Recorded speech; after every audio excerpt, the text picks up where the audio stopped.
안녕하세요. YNK 창업전략연구소의 권영남입니다.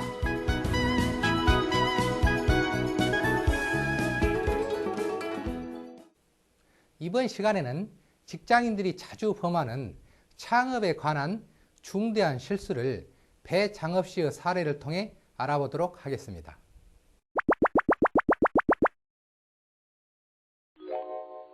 안녕하세요. 배장업입니다. 한식점을 창업한 지 한 5개월 남짓 됐습니다. 종잣돈 2억 원에 친척들에게 빌린 돈 1억 원을 합해 창업을 했지요. 자랑이랄 것은 없지만 저요, 꽤 능력 있는 은행 지점장이었습니다. 전부터 창업에 관심이 많아서 대출 받으러 오는 사람들 중에 창업하는 사람들이 있으면 조언도 아끼지 않았습니다.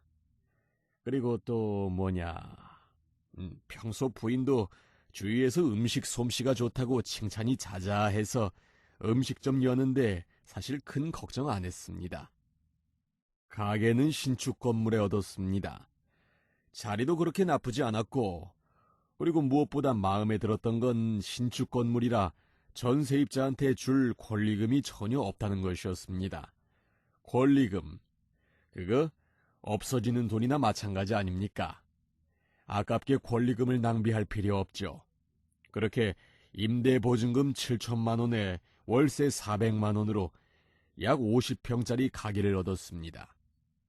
고급 한식점 분위기에 걸맞게 인테리어 비용도 1억 원이나 투자를 해서 신경을 썼지요. 기타 시설 등의 비용으로 7천만 원 정도 투자하니 총 투자 비용은 약 2억 4천만 원이더라고요. 남은 6천만 원 정도를 여유 자금으로 가지고 시작했습니다. 처음 한두 달은 손님이 아주 많았습니다. 딱 생각이 들었죠. 이제 안정적인 생활을 할 수 있겠구나. 그런데 문제는 3개월을 넘기면서부터였습니다. 직원들은 도통 한 달을 넘기지 못했고 손님들의 불만이 들리기 시작한 겁니다.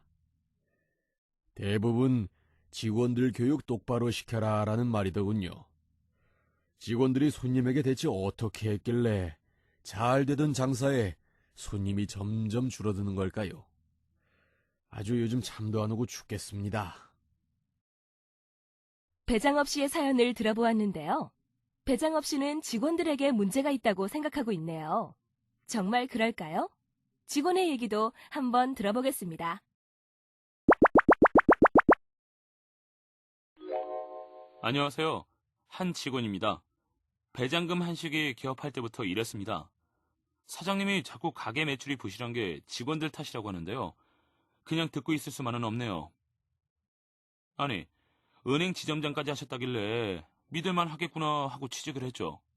그런데 좋은 건 잠깐이고 갈수록 지치더라고요. 사장이란 사람이 받을 줄만 하고 베풀 줄을 몰라요.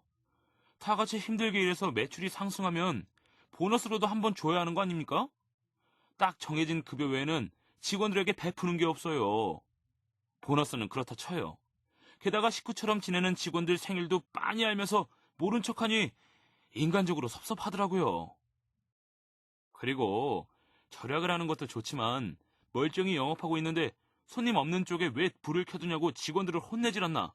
또 신장 개업을 했으면 홍보 전단지라도 돌리고 해야 되는데 홍보도 않고 오는 손님만 기다리고 있으니 답답하더라고요.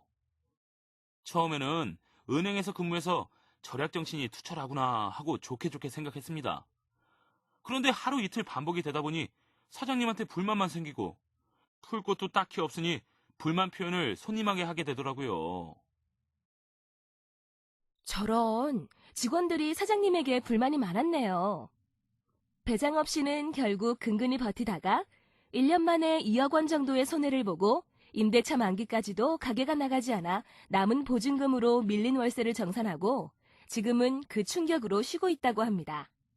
배장업 씨의 창업 실패는 비단 직원들과의 불화 때문은 아닌데요. 전문가의 진단을 한번 살펴볼까요?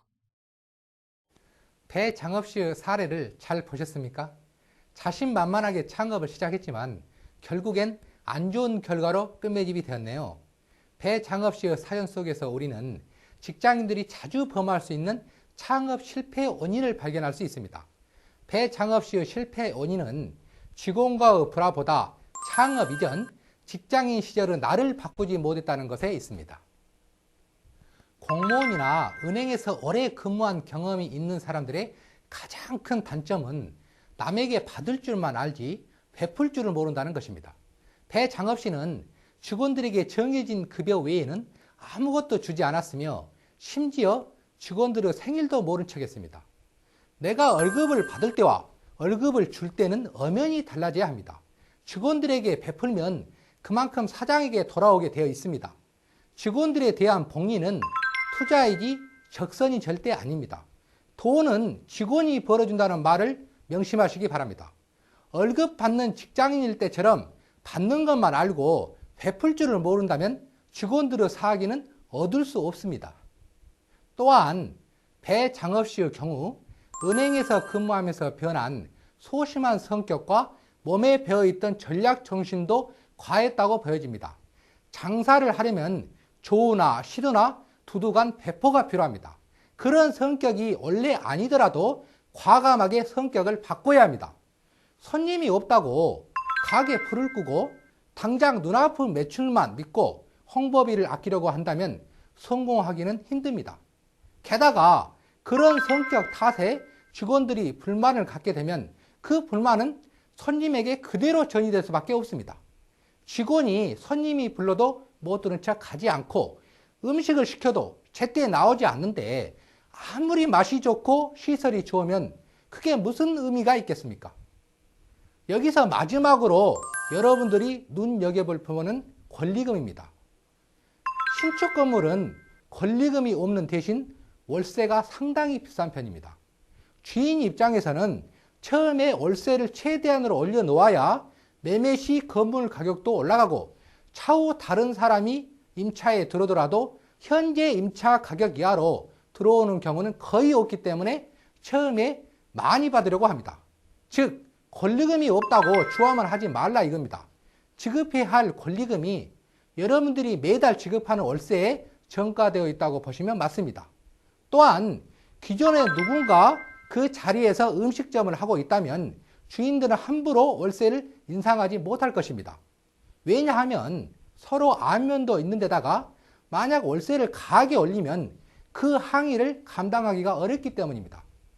또 권리금이라고 하는 것은 이전에 장사를 했던 사람이 그동안 그 사업체를 운영하면서 투자한 홍보비를 주는 것입니다. 창업하여 홍보도 하지 않고 비싼 월세를 감당하면서 권리금이 없다는 이유 하나만으로 신축 건물을 임차하는 것은 주의하시기 바랍니다. 우리 주변을 보면 직장인들이 창업에 뛰어들었다가 실패한 사람들이 아주 많습니다. 이들의 가장 큰 실패의 원인은 그들이 과거에 가졌던 것을 잊지 못한다는 것입니다. 이미 앞에서도 강조한 바 있지만 여러분들이 월급을 받을 때 하고 월급을 줄 때는 엄연히 달라야 합니다. 직장인의 경험을 갖고 있는 여러분이 창업에 성공하기를 바란다면 먼저 직장인인 나를 바꾸기 위해 노력해 보세요. 그 노력이 창업을 성공으로 이끌어 줄 것입니다. 감사합니다.